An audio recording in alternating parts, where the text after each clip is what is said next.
Wait your turn. This hospital isn't a daycare, the doctor snapped. The mother clutched her burning hot baby to her chest.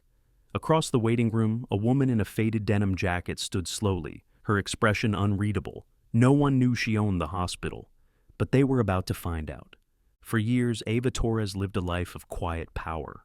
A self-made entrepreneur, advocate, and philanthropist, she'd taken her multi-million-dollar tech exit and poured it into something the world sorely lacked: compassionate healthcare. She built a hospital where the uninsured, the unseen, and the unheard were treated with the same dignity as billionaires.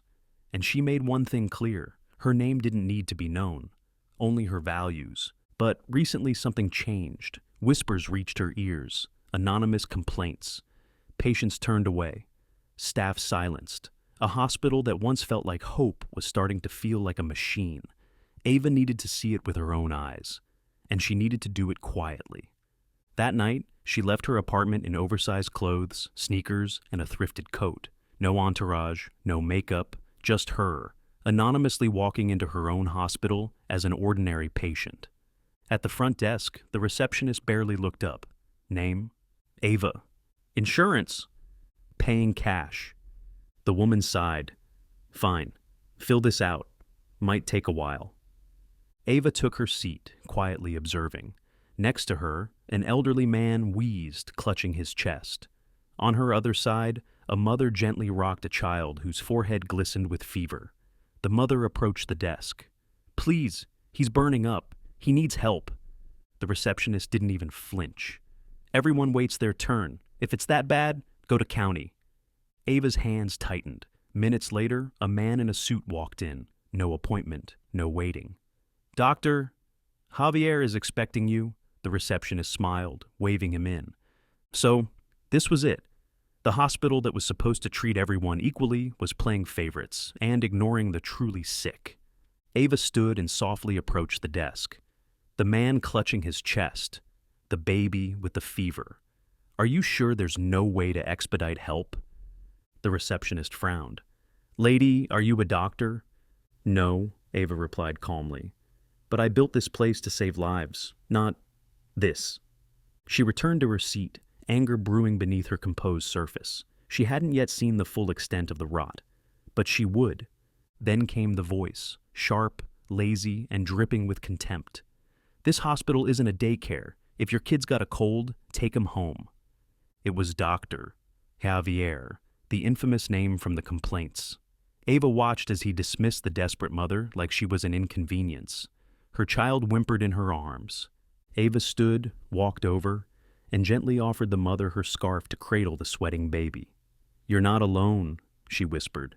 Later, a young man with a bleeding hand arrived, holding a makeshift cloth. He was sent straight to Dr.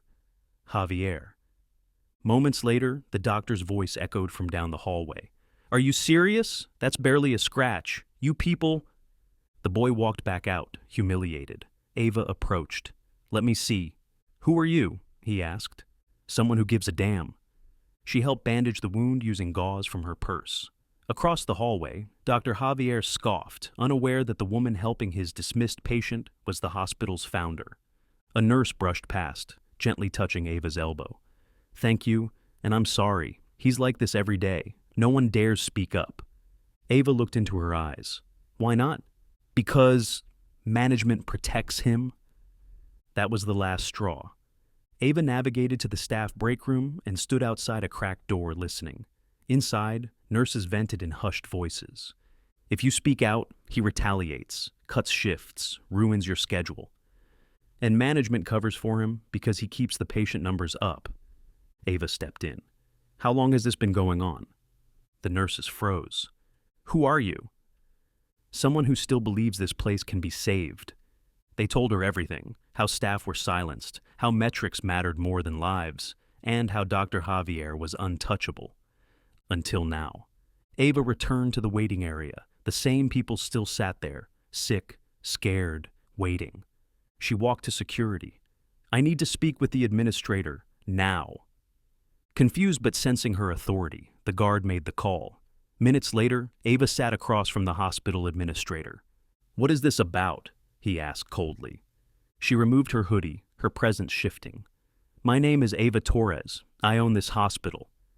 The administrator froze. Ava leaned forward. And I've just seen everything I needed to see. Flustered, he scrambled.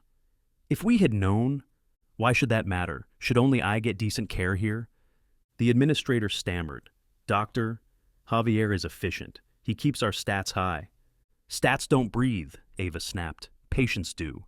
Then she ordered, bring Doctor, Javier, now. The arrogant doctor strolled into the conference room. What's this about?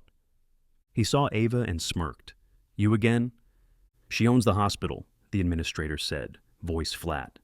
Dr. Javier's face drained of color. Ava stood. I saw how you dismissed a bleeding boy, a mother with a sick child, an elderly man in pain. You humiliated people. You ignored them. Dr. Javier raised his hands. You have no idea what it's like. I know exactly what it's like, she cut in. To be judged, ignored, disrespected. I built this place so people wouldn't have to feel like that again. You're fired, effective immediately. Security stepped forward. If I hear you're doing this to anyone else, anywhere, I will make sure you never wear a white coat again. As Javier was escorted out, Ava turned to the administrator. The change starts today. New training, anonymous reporting, empathy, not efficiency, will be our metric. In the weeks that followed, the hospital transformed. The mother returned and got proper care for her baby. The young man had his hand treated with care. The elderly man no longer waited alone. And one day, a small boy ran up to Ava in the lobby. Are you the boss lady? Ava smiled, kneeling to meet his eyes. Something like that. Thanks for making the doctors nice now. She laughed, eyes misty. That's the plan.